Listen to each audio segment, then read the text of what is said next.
नमस्कार दोस्तों, मैं हूं शालिनी और स्वागत है आपका मिर्जापुर किचन में। तो आज हम आपके साथ व्रत वाली खिचड़ी की रेसिपी शेयर करेंगे। आमतौर पर सब लोग साबूदाने की खिचड़ी को साबूदाना खिचड़ी बोलते हैं, पर हम आज व्रत वाले चावल की खिचड़ी बनाएंगे। तो ये भी बहुत जल्दी बन जाती है और व्रत में मैक्सिमम इस्तेमाल किया जाता है। तो चलिए आइए शेयर करते हैं व्रत वाले समा के चावल की खिचड़ी। तो बनाने का तरीका बड़ा अच्छा है और बहुत जल्दी फटाफट बन जाती है और खाने में भी टेस्टी लगती है। तो व्रत में ये चावल बहुत आसानी से मिल जाता है और इस चावल की बहुत सारी चीज़ें बनाई जाती है, जैसे खीर बनाया जाता है। तो चलिए आइए शेयर करते हैं व्रत वाले चावल की खिचड़ी और फटाफट इसे बनाते हैं।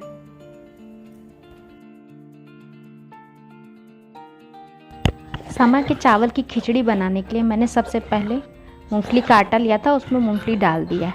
मूंगफली को थोड़ा सा हम फ्राई करेंगे और फिर इसको निकाल लेंगे। तो जब तक मूंगफली फ्राई हो रही है, मैं ये आपको बता देती हूँ, समा के जो चावल होते हैं उसको समा चावल भी बोलते हैं, उसको झंगोरा भी बोलते हैं।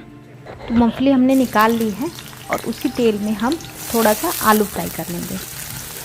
तो जो खिचड़ी का मेन पर्पस होता है वो हमारी बॉडी को क्लीन करने के लिए और डिटॉक्स करने के लिए होता है। तो जो समा के चावल होते हैं वो बहुत अच्छे से डाइजेस्ट हो जाते हैं और हमारे पेट को साफ़ करते हैं। तो फास्ट रहने का भी कुछ यही मतलब होता है और समा के चावल व्रत में खाए जाते हैं।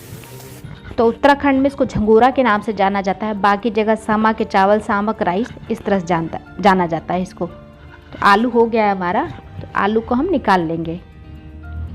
तो इसकी खिचड़ी जो होती है बहुत लाइट वेट होती है और बहुत हल्की होती है और बहुत जल्दी पक भी जाती है और डाइजेशन के लिए तो रामबाण है।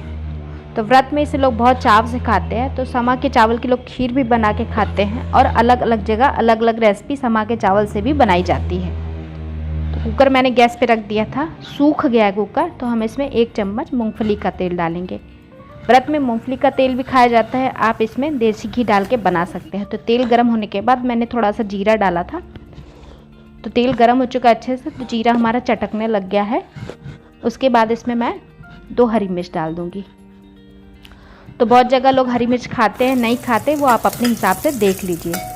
हमारे साइड तो व्रत में हरी मिर्च खाई जाती है। उसके बाद मैंने समा के चावल, ये 1 कटोरी था, इसको धुल के रखा था अच्छे से। बहुत नरम होते हैं, फट से पक जाते हैं। तो धुल के इसको बस फटाफट मैंने डाल दिया है इसमें और थोड़ा सा इसको चला लेंगे कुकर में 1 से 2 मिनट के करीब। पकने का सर मुश्किल से 2 से 3 मिनट में ये पक जाते हैं और स्वाद भी बहुत ज़्यादा अच्छा लगता है इसका। तो हमारे यहाँ बहुत पुराने टाइम से परंपरा रहती थी फास्ट रखने की। तो फास्ट का मेन कॉन्सेप्ट होता है कि हमारा बॉडी क्लीन हो, हमारा पेट साफ रहे और हमारी बॉडी डिटॉक्स हो। इसी को हम लोग व्रत के नाम से जानते हैं और हमारे यहाँ इस चीज़ को इतनी वैल्यू नहीं दी जाती। विदेशों में लोग इसको इंटरमिटेंट फास्टिंग बोलते हैं, डिटॉक्स बोलते हैं और अब आजकल वो लोग बहुत ज़्यादा व्रत फास्टिंग करते हैं। तो हमारे यहाँ ओकेजनली नवरात्र पे हम लोग फास्ट रखते हैं, तो ये सारी चीज़ें बनाते हैं। नमक मैंने डाल दिया और हाँ, नमक आपको सेंधा नमक डालना है जो उपवास में खाया जाता है। और ये काली मिर्च पाउडर डाल दिया है। तो इस खिचड़ी में ज़्यादा चीज़ें नहीं पड़ेंगी, तो बेसिक यही सारी चीज़ें पड़ेंगी।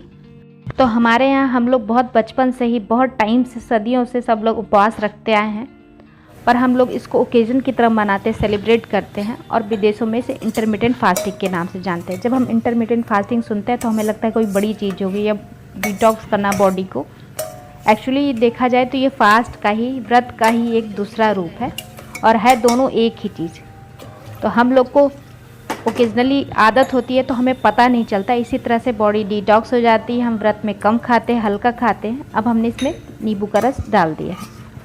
तो हल्का खाते हैं या व्रत में 9 दिन के उपवास रखते हैं तो हमारे शरीर को अच्छे से डिटॉक्स कर देता है, क्लीन कर देता है। बेसिकली उपवास का यही मतलब होता है और हमारे यहाँ इसको आस्था से जोड़कर रखा जाता है।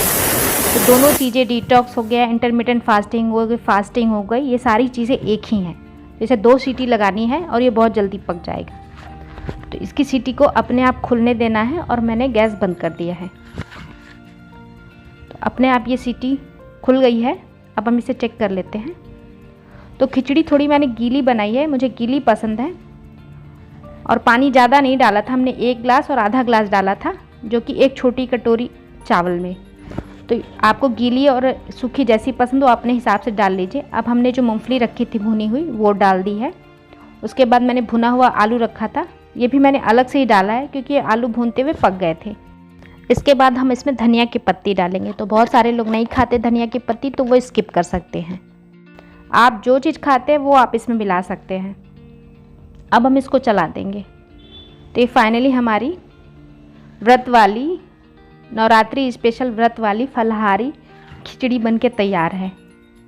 और नमक कम था तो हमने दोबारा व्रत वाला नमक, सेंधा नमक डाल दिया है। इसके बाद हम इसको एक बाउल में निकाल के सर्व कर लेंगे और ऊपर धनिया की पत्ती से इसको थोड़ा सा गार्निश कर देंगे ताकि देखने में अच्छा लगे और खाने में तो ये अच्छा लगता ही है। तो जो ये रेसिपी है बहुत हेल्दी, बहुत पौष्टिक है और सुपाच्य है, मतलब पच जाती है और बहुत जल्दी बन के भी तैयार हो जाती है। और इस फास्ट में इसको आप खाइए, खिचड़ी के रूप में खाइए, इसको किसी भी रूप में खाइए, इसको चावल बना के खाइए। तो हेल्दी और पौष्टिक रेसिपी है।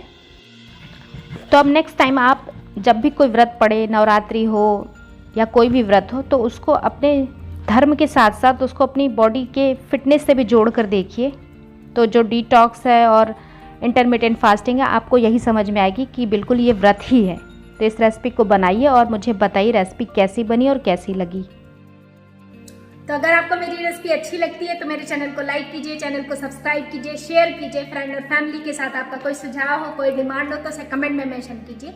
जैसे ही समय मिलेगा मैं उस रेसिपी को बनाऊंगी, रिप्लाई करूंगी। तो नया चैनल है और आपकी सपोर्ट की ज़रूरत है। फिर मिलते हैं अगली रेसिपी के साथ। तब तक के लिए बाय बाय।